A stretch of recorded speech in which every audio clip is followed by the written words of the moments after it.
What's going on, Cowboys Nation? It's your boy DMV back with another one. So, a lot of us are getting into our bag when it comes to the film breakdowns of the Cowboys and the Eagles game, in which the Cowboys fell short to the Eagles. Now, I'm not going to be one of those doom and gloom people. I'm going to be one of the people that comes up with solutions, and I'm going to be one of the people that shows you the positives. And one of the big positives from this game is the emergence of Jake Ferguson, him really just emerging as a number two next to CD Lamb. Now, a lot of people are trying to figure out, who's going to be that number two. And a lot of us thought it would be Brandon Cooks.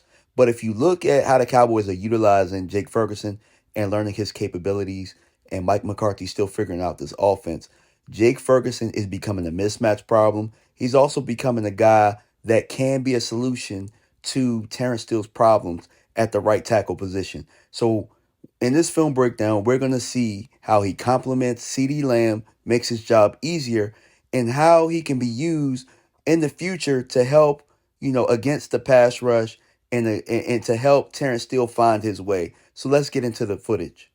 Here we're just going to see him as the H-back on the backside, doing a good job of handling Hassan Reddick. And they do a very good job of lining him up in this position quite a bit. He's going to chip here, get into the flats, get into a route. I think that we need to see a little bit more of this because you'd have to respect him. It throws the angle off of Hassan Reddick, and then he gets up and gets us a positive gain there. The Cowboys did a very good job of putting CD in motion this game for route indicator purposes. He's going to do a good job of releasing here and doing what I like to call a C route, which is pretty much a corner. And he's going to find the open spot. Dak's going to hit him. Excellent pocket by the Cowboys here. Now, that was just a foreshadowing of what's going to happen here. CD's in motion, and what they're going to do is a pick route on the backside, on the weak side. We got Ferguson in the flats, and it's a touchdown. So they complement each other very well here. The motion is going to send them over. We know they're a man, and you're just going to get a pick, slant flat, touchdown. There's a lot of things going on here. So there's going to be a blitz here. Dak's going to do a good job of the hot read here, and CD just needs to make that play. But Ferg is wide open on the backside, and they're still learning our roster. We're still learning. And Ferg is, oh, my God, wide open. So it's for learning purposes. We know that, he could be a mismatch later on. And as I pointed out, he's just as dangerous in the three-point stance coming out vertically as he is standing up. But what he also does is he throws the angle off of the rush there when he's in that three-point stance.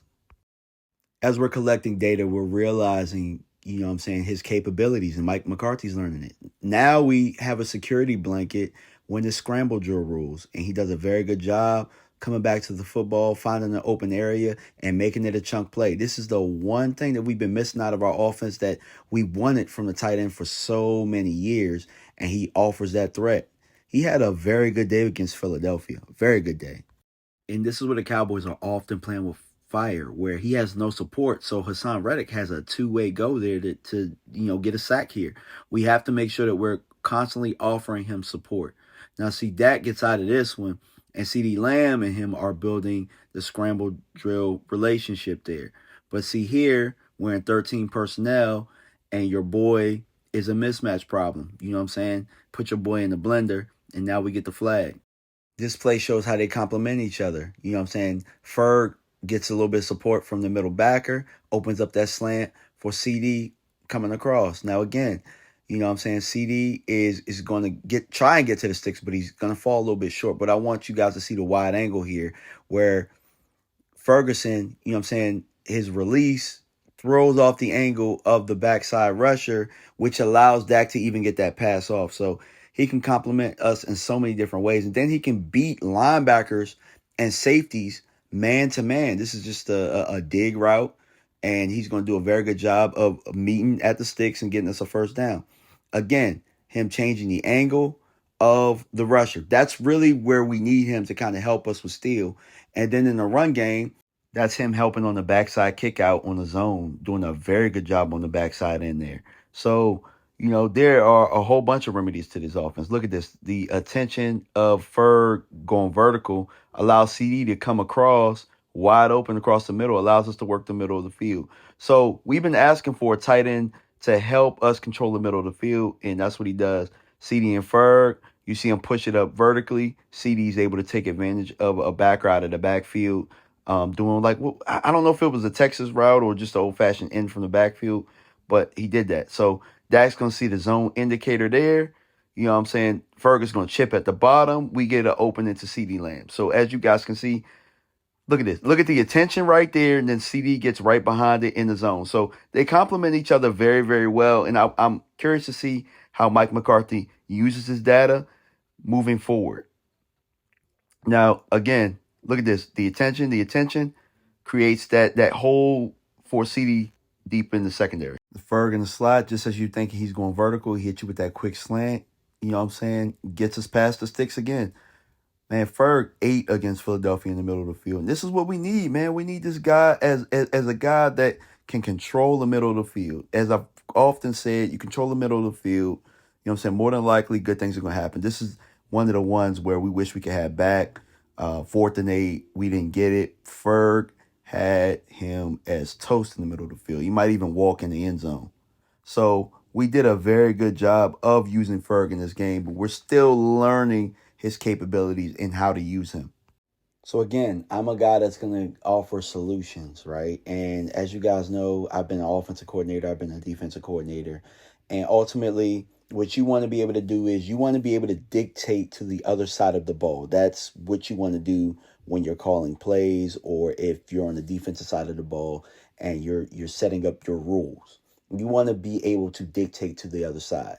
So often offense really has the advantage with this, especially if you have certain players, you have, you know what I'm saying, that have certain advantages. Like Jake Ferguson is a big guy that can run routes, that can make people miss. So what you want to do is you want to put him in situations where he might be able to move vertically or get into space where he can make guys miss. He can also block. So how do you use that to your advantage? You know that CD Lamb is a guy that can run any route on the route tree.